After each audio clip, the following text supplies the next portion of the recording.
Boa tarde, gente, tudo bem? Espero que vocês estejam me ouvindo bem. Se não tiverem, por favor, me contam.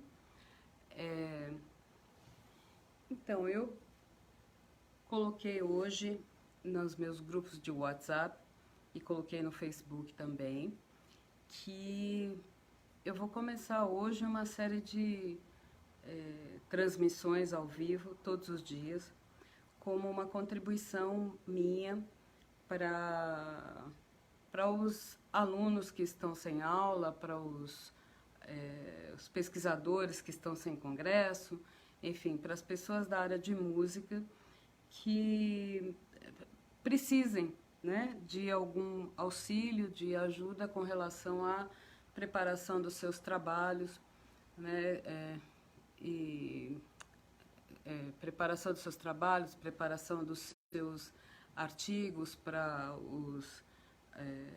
os congressos que estão por vir aí. Nós estamos passando por um momento muito difícil. Oi, tô vendo vocês entrarem. Hi, Nancy. Oi, Fábio. Vou tentar dar ok para vocês à medida que vocês vão entrando e tentar não perder minha linha de raciocínio aqui. Mas fico super feliz de vocês estarem aí assistindo. Oi, Rosana. E que é uma área com a qual eu trabalho há mais de 20 anos, como vocês sabem, que é a metodologia de pesquisa, e que, coincidentemente, neste momento, eu estava trabalhando num livro há mais de 2 anos para publicar sobre metodologia de pesquisa em música. E, oi, Rosana, já dei um oi para você. E resolvi interromper esse livro, quer dizer, ele está pronto, mas eu resolvi não publicar imediatamente porque eu preparei um curso, né? Estou com um curso pronto que vai ser colocado agora numa plataforma particular, online. E ao invés quer dizer, enquanto eu estou, neste momento, preparando esse curso para a plataforma online, o coronavírus resolveu se manifestar e colocar tudo congelado, né? Oi, Fábio, o Daniel, Álvaro, estou vendo vocês entrarem. E então eu fiquei aqui muito incomodada, claro, como todo mundo, um pouco assustada com essa questão da quarentena. E a gente conversa com os amigos, com a família, no Zap o tempo todo, mas sempre vem à cabeça o que é que eu posso fazer, o que é que eu posso fazer, tem alguma coisa que eu possa fazer? E daí eu resolvi que isso eu posso fazer, esse curso está pronto, é um curso que não é público, é um curso que vai para uma plataforma privada, mas eu acho que tanta gente está abrindo mão de tanta coisa e eu posso abrir mão de uma parte desse conteúdo para oferecer para vocês gratuitamente e também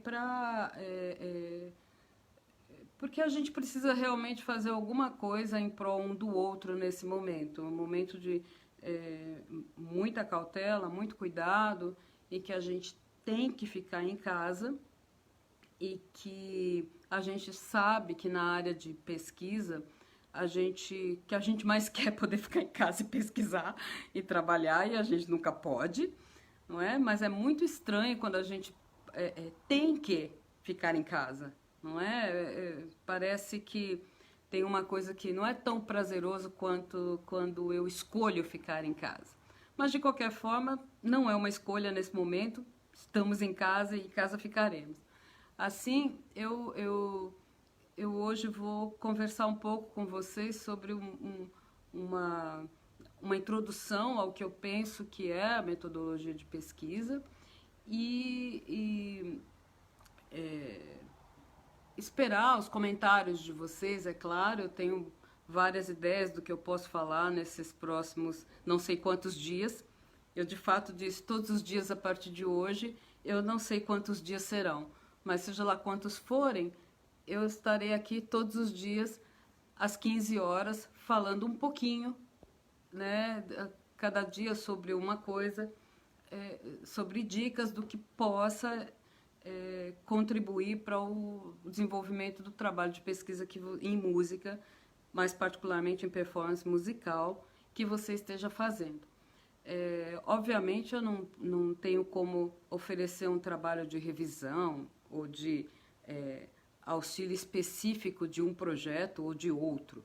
Eu vou falar de questões que afetam a todas as pesquisas de música, que afetam a elaboração de todo e qualquer projeto, né, de pesquisa na área de música, e que é direcionado, obviamente, às pessoas que acham que precisam de ajuda para isso, não é? Se as pessoas que têm muita experiência em fazer isso, talvez não se interessem e não precisem, ou talvez você queira acompanhar e ter alguma ideia, se você é colega, pode ter alguma ideia de como é que outra forma de falar o que a gente fala o tempo todo para os nossos orientandos.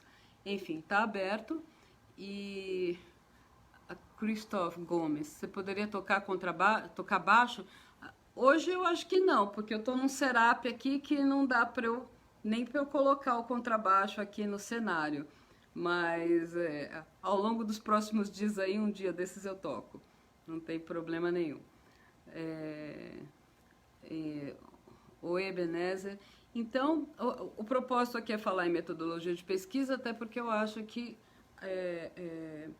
atingiria um número bem maior de pessoas, atende a todos os músicos da área de performance musical, não somente aos contrabaixistas. Mas, obviamente, a gente pode conversar sobre contrabaixo, não chora. A gente pode conversar sobre contrabaixo, sim, quem sabe até a gente marca um outro horário para conversar sobre contrabaixo. Tá todo mundo com o dia livre, né? A quarentena tá aí para todo mundo, então... Mas, enfim, vamos ao nosso tópico do dia. O assunto aqui é metodologia de pesquisa, e eu vou começar pelo que eu acho que é fundamental, que são os fundamentos, né, da pesquisa. Eu gosto de dizer que a gente está na universidade, isso é um trabalho acadêmico, não é? E que a universidade e o conhecimento que se produz nela, eles são fundamentado, esse conhecimento é fundamentado no trabalho de pesquisa. Então, se a gente não consegue, se a gente não vislumbra o contexto em que você está... Oi, Iramá, tudo bom? Se a gente não vislumbra o contexto em que as coisas estão acontecendo, fica muito difícil falar do projeto de pesquisa, do artigo que eu quero escrever, da redação que eu tenho que fazer, se eu não consigo me contextualizar, né? O que é, então, fazer pesquisa na universidade? O que é a metodologia de pesquisa? Para que tem uma? Não é? Então, eu hoje vou falar de duas coisas dentro da universidade, dentro dessa ideia de fundamento. São os saberes, não é? E as fronteiras. É o início de tudo. Então, eu estou olhando de lado aqui porque eu tenho o material que eu vou mandar vou anexar aqui depois que eu falar para vocês, que é justamente essa ideia, o que são os saberes dentro do contexto universitário. Oi, Daniel, oi, Carol. Os saberes são, assim, são as informações que são inerentes ao conhecimento acadêmico. Ou seja, como é que o que a gente faz na academia? A gente forma cidadão pensante, né? É claro que na música a gente forma cidadão pensante na música, na performance musical. A gente forma cidadão pensante, a gente forma músico pensante. Pessoas que estão inseridas dentro do contexto em que eles vivem na sociedade sendo músicos, não é? Então, eu gosto muito dos textos do filósofo Joaquim Severino. Vocês têm certeza que todo mundo conhece o Joaquim Severino, o Antônio Joaquim Severino, que todo mundo já teve ou já passou pela mão um livrinho dele, um livrinho no bom sentido, claro, assim, é um livro incrível que se chama Metodologia do Trabalho Científico. né? A gente normalmente chega na livraria e fala, tem a metodologia do Severino? Aí todo mundo sabe que livro que é. É um livro que foi meu livro de cabeceira quando eu era aluna de graduação e é até hoje, não é? E eu futuramente, há poucos anos atrás, tive o prazer de conhecê-lo pessoalmente, professor de filosofia na USP, e que o trabalho dele não é com metodologia de pesquisa, mas desde que ele escreveu esse livro, ele nunca mais conseguiu se livrar da metodologia de pesquisa. Mas, enfim, o Severino diz que é muito importante que o indivíduo, dentro, no processo universitário, se aproprie do conhecimento, né? Que ele saiba dominar um conjunto de habilidades, né, relacionadas àquele conhecimento e que ele seja capaz de transmitir esse conhecimento. São 3 coisas básicas na universidade. Eu me aproprio de um conhecimento, eu realmente domino e eu transmito. Então é por isso que a gente faz congresso. Congresso é o quê? Um evento de divulgação científica. Não é? A gente vai para os congressos para divulgar o que faz a universidade. E por que a gente faz isso? Se eu pesquisar, eu reunir aquele conhecimento, eu organizar aquele conhecimento e guardar na minha casa, não faz sentido eu estar na universidade. Eu estou lá porque eu sou parte desse processo, não é? Que gera, fomenta, transmite o conhecimento. O que faz a metodologia de pesquisa? Dá para você as ferramentas para que essa organização, essa transmissão seja possível. Não é? Hoje, Desmi, Flávio, André, Beltrane, né? Famoso Thor, obrigado por estarem assistindo. Eu vou continuar aqui o raciocínio. Então, o Severino sintetiza isso de uma forma muito eficiente na fala dele. E aí, então, eu sempre digo para os alunos, é por isso que você está aqui. Você está na universidade dentro dessa cadeia. E toda vez que a gente não entende isso, a gente fica um pouco revoltado com certas rigidezes, certo engessamento que a universidade tem, né? Ora por falta de estrutura e ora por falta de atualização mesmo e incentivo à formação de novos saberes até dentre os seus professores, né? Que a gente faz um concurso, entra na universidade, fica congelado lá e o incentivo financeiro e estrutural para que a gente amplie os conhecimentos, eles são escassos, vocês sabem, principalmente se você não trabalha com áreas médicas, né? As coisas ficam mais complicadas para nós das áreas de artes. Mas, enfim, relacionar as áreas do conhecimento dentro do que você faz na universidade é fundamental. Para nós devia ser uma coisa natural, porque a gente sabe que a performance musical não existe em si só, ela é naturalmente interdisciplinar, porque você toca um instrumento, você está relacionado com as questões da construção dele, com as questões intrínsecas do instrumento, né? No meu caso eu toco instrumento de cordas, eu estou diretamente ligado com questões de acústica, de física, qualquer instrumentista está associado a questões de músculo-esqueléticas, qualquer instrumentista está para tocar e exercer o seu trabalho tem que fazer alguma associação da parte psicológica ou da parte cognitiva em geral. Então, pesquisar música, quase que obrigatoriamente, pesquisar performance musical te faz pensar em outras áreas do conhecimento, né? E a universidade é o lugar de fazer isso, né? Quando a gente pesquisa, a gente abre um universo para relacionar a área da gente com outras.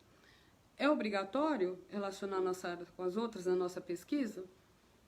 Não, eu posso trabalhar com algum aspecto de pesquisa que eu não precise investigar outra área, mas elas estão implícitas, quer eu foque na interdisciplinaridade ou não, tá?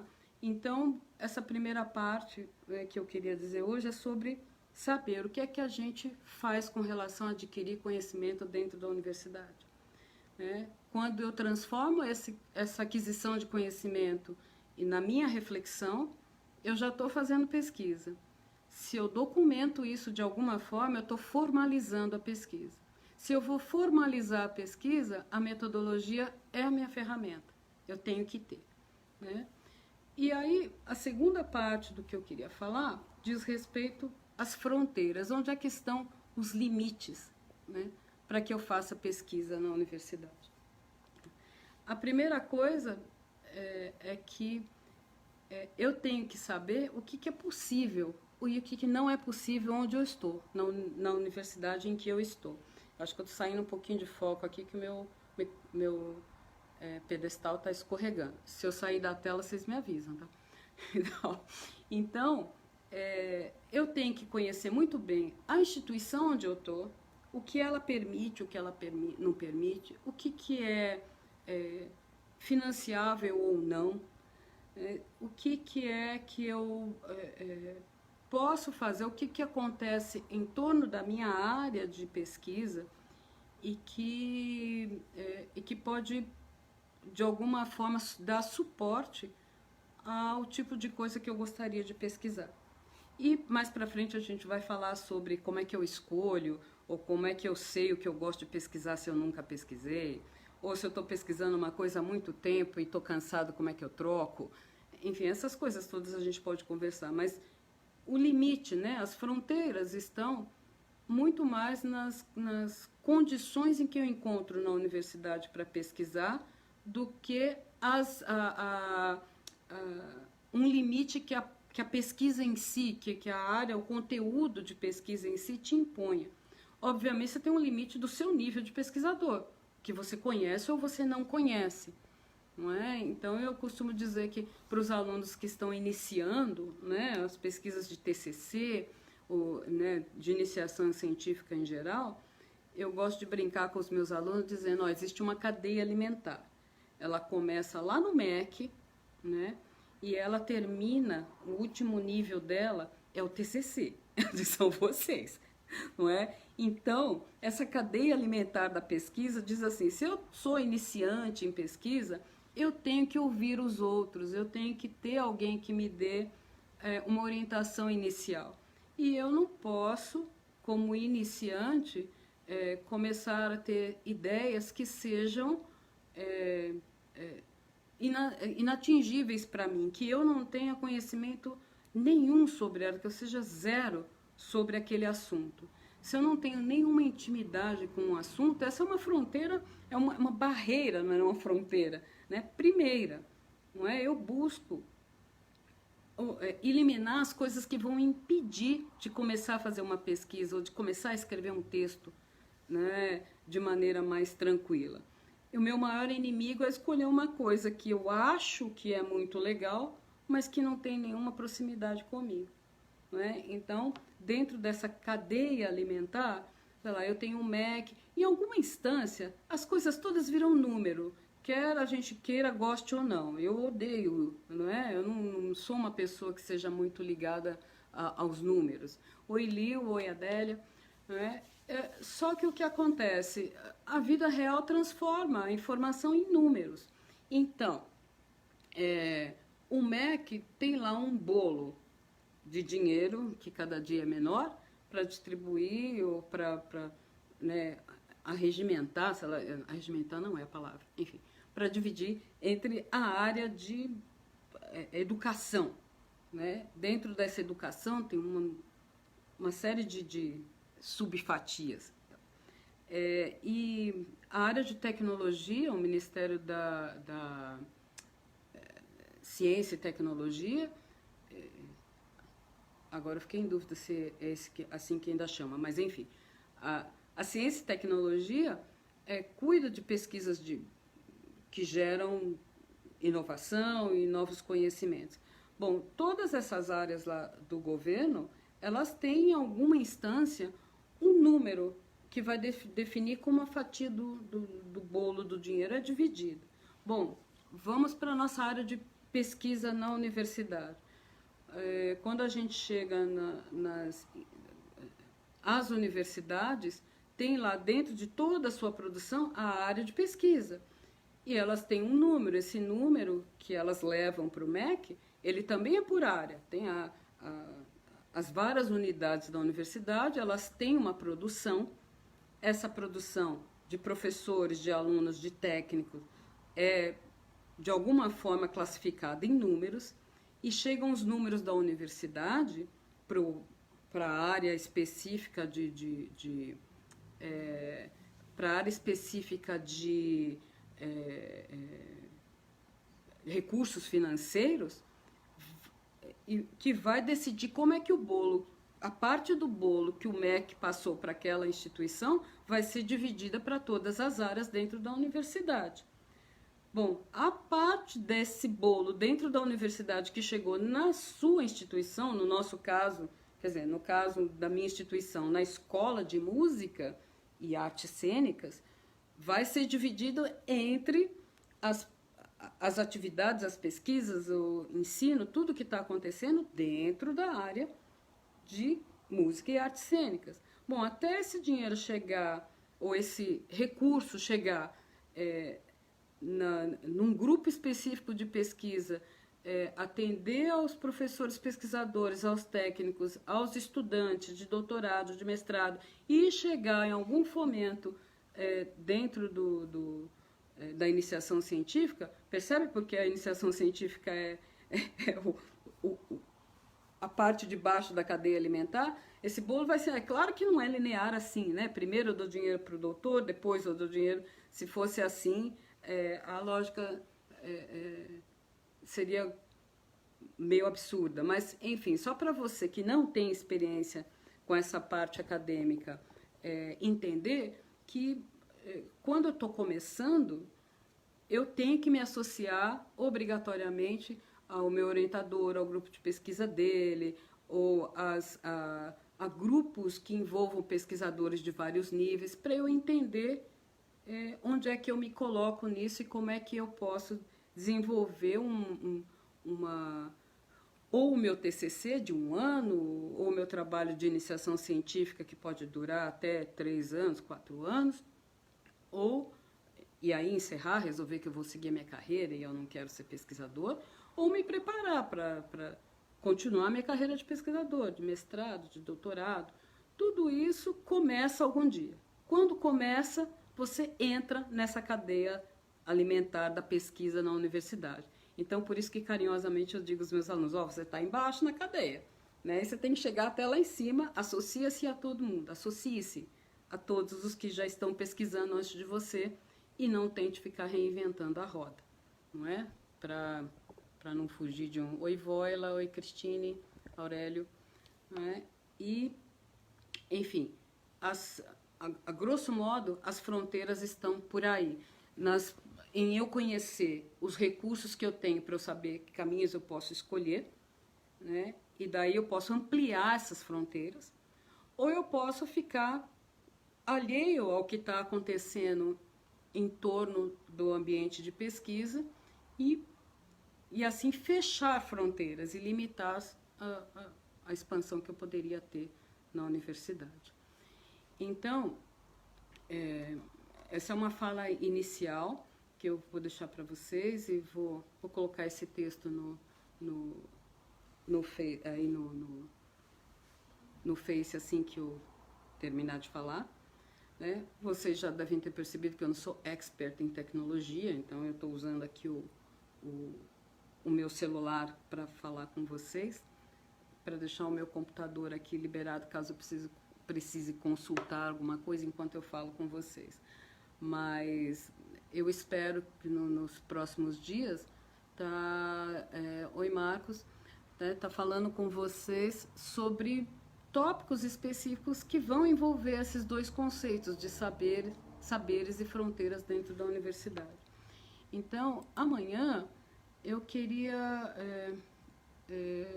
começar não, deixa eu olhar aqui que eu separei para amanhã.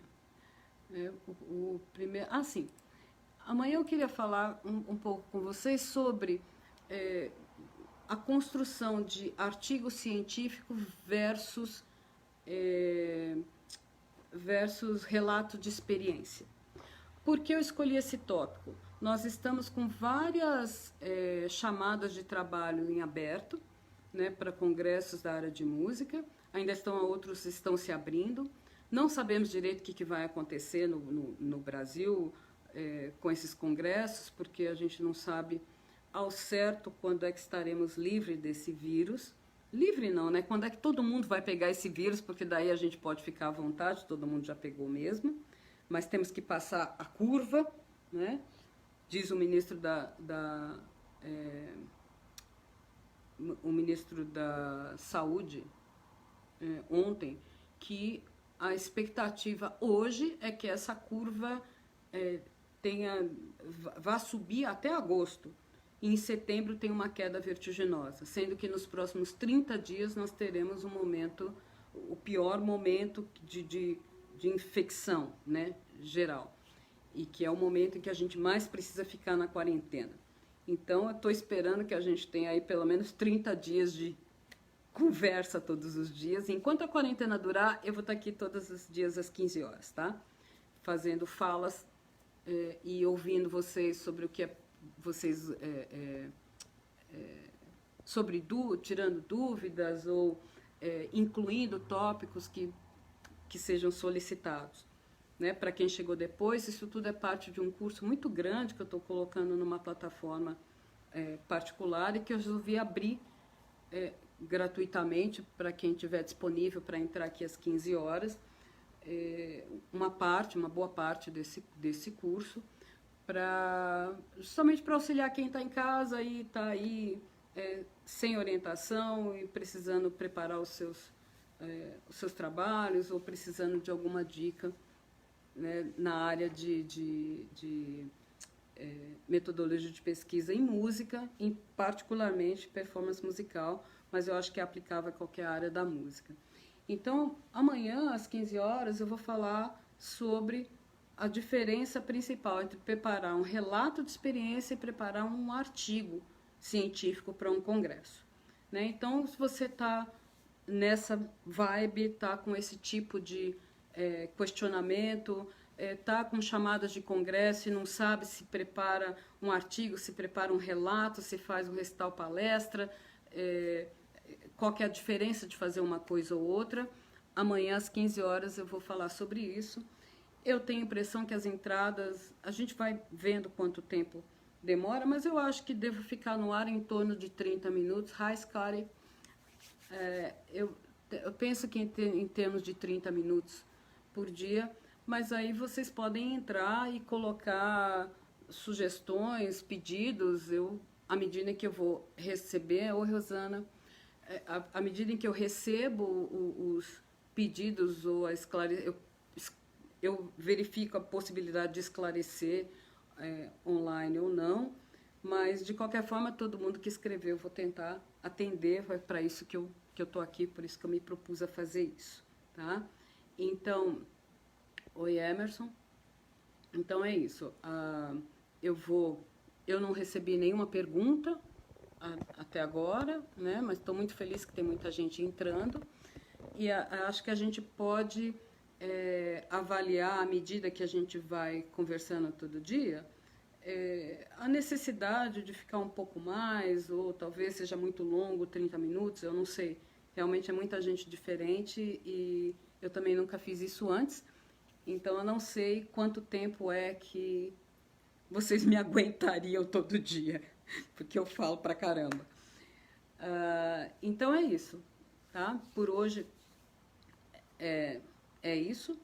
E amanhã, então, às 15 horas, eu entro para falar sobre a diferença de relato de experiência e artigo científico. Pedro Rogério está falando aqui. Iremos compartilhar suas falas com estudantes de curso de música da Federal do Ceará em Fortaleza. Obrigada, é um prazer. Cláudia Beloca, oi Claudinha. Heather Jennings está assistindo, oi Heather, hello. Você fará esses cursos a cada dia da semana, na mesma hora? Sim, Iramar, todos os dias às 15 horas, enquanto durar a quarentena, tá? Jefferson, por acaso do TCC, quais são as possibilidades na UFG para escrever dentro da área performática? Jefferson, essa é uma pergunta é que demandaria uma resposta muito longa para eu te dar agora, mas eu acho que, em princípio, você teria que dizer trabalho de TCC em qual área dentro da UFG. Performance, mas é licenciatura, bacharelado, porque a UFG tem regras do TCC claras. No caso específico da UFG, direcionamento para o TCC na área de licenciatura em performance e bacharelado em performance. E como eu acho que precisa consultar o documento, eu vou dar uma olhada para te responder melhor amanhã. Hi, Esca. Good to see you here. Shimba, hello. So, friends from United States and abroad, this is a broadcasting on methodology of music performance that I'm offering to students and researchers in Brazil to help them with this quarantine time, which is crazy. We are home and don't have classes, and lots of congresses in music are with their call for papers opened, and then I'm addressing to these Brazilian students. So I'm sorry, I'm gonna be continuous talking in Portuguese, but good to see you here. Davi Coutinho, Jefferson, ok, obrigado. A Concília Latorre está dizendo, aqui na UFC, junto com a Lio, estamos compartilhando com professores e alunos. Obrigado. Mas Sintra, quanto tempo? Bom te ver aqui. Então, gente, é isso. Desculpa, como eu estou no meu Facebook e não numa rede específica de pesquisa em música ou de metodologia, os meus amigos vão entrando, as pessoas do contrabaixo, as pessoas do mundo aí afora, que amém, nós temos muitos amigos, então de vez em quando eu tenho que dar uma satisfação pro povo aí. Voila, cheguei aqui hoje por acaso, mas todos os outros dias chegarei na hora. Tá bom, Voila, beijocas para você também. Então, para quem chegou depois, gente, amanhã, todos os dias, enquanto durar a quarentena, às 15 horas, vou estar aqui e a gente vai conversar sobre algum tópico de metodologia de pesquisa. Mesmo que eu não esteja no ar e você queira mandar pergunta, pode mandar. Quando eu entrar às 15 horas, eu tento responder, tá bom? Amanhã, então, diferença entre relato de experiência e artigo científico. Tá joia? Então, ó, super beijo para vocês e até amanhã, tá?